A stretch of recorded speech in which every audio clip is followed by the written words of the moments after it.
नमस्ते। जानते हैं डिटैचमेंट तब शुरू नहीं होता है जब आप किसी से अपने आप को फिजिकली, इमोशनली, मेंटली डिस्टेंट कर रहे होते हो। ये एग्जैक्टली उन मोमेंट्स में शुरू होता है जहां पर आप अपने पार्टनर के साथ या फिर अपने किसी लव्ड वन के साथ किसी बात पर बहस कर रहे होते हैं, झगड़ा कर रहे होते हैं, डिस्कशन कर रहे होते हैं और बोलते बोलते अचानक से आपको ये रियलाइज होता है कि ये सेम बातें, ये सेम सेंटेंसेस, ये सेम वर्ड्स आप पहले भी बहुत बार रिपीट कर चुके हो।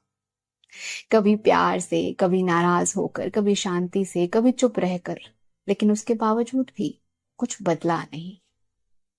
आपने कितनी रातें ओवर थिंकिंग करके गुजारी होती हैं उन चीजों के बारे में जो एक्चुअली में आपकी प्रॉब्लम नहीं होती है।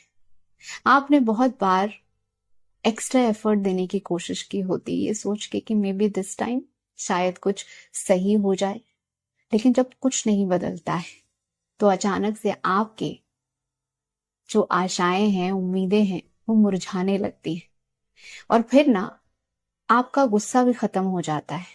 बस अब आप थक चुके होते हो, इसलिए अब आपको कोई फर्क नहीं पड़ता है कि सामने वाला क्या कर रहा है, क्यों कर रहा है, आपके साथ वो कैसे बात कर रहा है, किस टोन में बात कर रहा है, कैसे रिप्लाईज दे रहा है। आप उससे कुछ पूछना ही बंद कर देते हो। वो बातें जिनके लिए कभी आप उनके पीछे हाथ धो के पड़ा करते थे, वो सारी बातें आप बोलना ही बंद कर देते हो। और ये वो मोमेंट्स होते हैं जहां पर सामने वाला रियलाइज करता है कि अब आप कुछ कह नहीं रहे हो, तो वो आपसे पूछते हैं कि क्यों चुप हो गए, पर असल में आप चुप नहीं हो गए होते हो, आप थक चुके होते हो। कहने के लिए आपके पास बहुत कुछ होता है, बस अब आप ये समझ चुके हो कि इस इंसान के सामने कहकर आप अपना समय बर्बाद नहीं करना चाहते। तो याद रखिए कि जब तक कोई व्यक्ति आपसे बात कर रहा है, आपके सामने अपनी नीड्स, अपनी डिजायर्स, अपनी आशाओं को शेयर कर रहा है, मतलब वो आप पर विश्वास कर रहा है कि आप कुछ सही कर सकेंगे, आप कुछ बदल सकेंगे।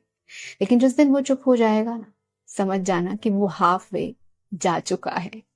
Keep smiling, keep shining. नमस्ते।